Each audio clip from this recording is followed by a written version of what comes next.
ಇವತ್ತು mushroom gravy ಯಾವ ಥರ ಮಾಡೋದಂತ ನೋಡೋಣ. ಒಂದು ಪ್ಯಾನ್ಗೆ ಸ್ವಲ್ಪ ಎಣ್ಣೆ ಹಾಕಿ ಕರಿಬೇವು ಸ್ವಲ್ಪ ಹಾಕ್ಕೊಂಡು ಜೀರಿಗೆನೂ ಹಾಕ್ಕೊಬೋದು.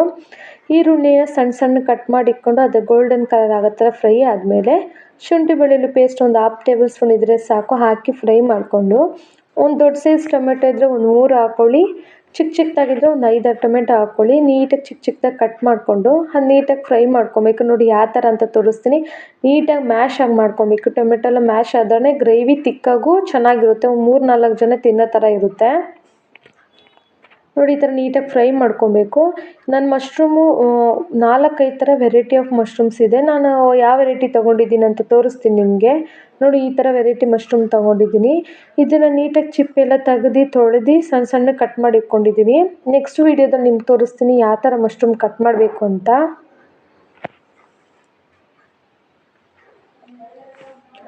ಈ ಥರ ನೀಟಾಗಿ ಆದಮೇಲೆ ಸ್ವಲ್ಪ ಉಪ್ಪು ಹಾಕ್ಕೊಂಡು ನೀಟಾಗಿ ಇದನ್ನು ತಿರುವು ಕೊಟ್ಬಿಟ್ಟು ಒಂದು 3 ನಿಮಿಷ ಮೀಡಿಯಮ್ ಫ್ಲೇಮಲ್ಲಿ ಇಟ್ಟು ಬಾಯ್ಲ್ ಮಾಡೋಕ್ಕೆ ಬಿಡಿ. ನೀರೇನು ಹಾಕ್ಬೇಡಿ, ಮಶ್ರೂಮಿಗೆ ನೀರು ಬಿಟ್ಕೊತೈತೆ ನೀಟಾಗೆ.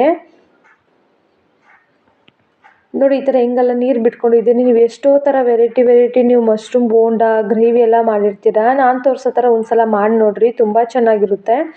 ಸ್ವಲ್ಪ ಅರಿಶಿನ ಪುಡಿ, ಒಂದು 1/2 table spoon garam masala, chilli powder, 2 table spoon dhania powder ಮತ್ತು ಆಚೆ ಚಿಕನ್ ಮಸಾಲ ಸ್ವಲ್ಪ ಹಾಕ್ಕೊಳ್ಳಿ. Taste same chicken gravy mutton gravy ಥರನೇ ಇರುತ್ತೆ. ಈ ಥರ ಹಾಕಿ ನೀಟಾಗಿ ತಿರುವು ಕೊಟ್ಬಿಟ್ಟು ಸಿಮ್ಮಲ್ಲಿ ಒಂದು 3-4 ನಿಮಿಷ ಗಂಟ ಬಾಯ್ಲ್ ಮಾಡೋಕ್ಕೆ ಬಿಡಿ. ಆ ಎಣ್ಣೆಲ್ಲ ನೀಟಾಗಿ ಬಿಟ್ಕೊಂಡು ಮಸಾಲೆಲ್ಲ ನೀಟಾಗಿ ಕುಕ್ ಆಗಿರುತ್ತೆ.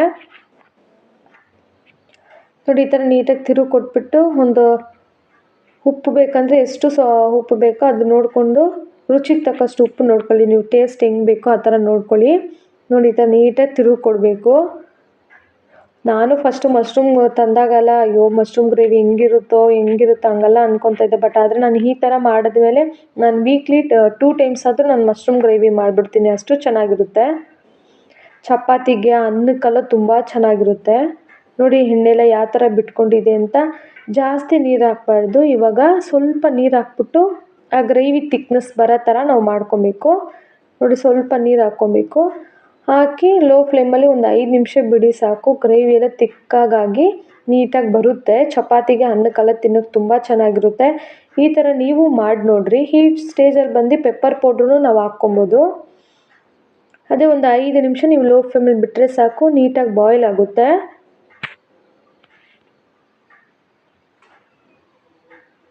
ನೋಡಿ ಈ ಥರ ಕುದಿ ಬಂದರೆ ಸಾಕು, ನೀಟಾಗಿ ಬಾಯ್ಲ್ ಆಗಿರುತ್ತೆ. ನೋಡಿ ಈ ಟೈಮಲ್ಲಿ ಕೊತ್ತಂಬರಿ ಹಾಕಿ ಇಳಿಸಿದ್ರೆ ಸಾಕು. ಬಿಸಿ ಬಿಸಿಯಾಗಿ ತುಂಬ ರುಚಿಯಾಗಿರೋ ಮಶ್ರೂಮ್ ಗ್ರೇವಿ ರೆಡಿ. ನೀವು ಟ್ರೈ ಮಾಡಿ ನೋಡಿಬಿಟ್ಟು ನಂಗೆ ಕಮೆಂಟ್ ಮೂಲಕ ತಿಳಿಸಿ.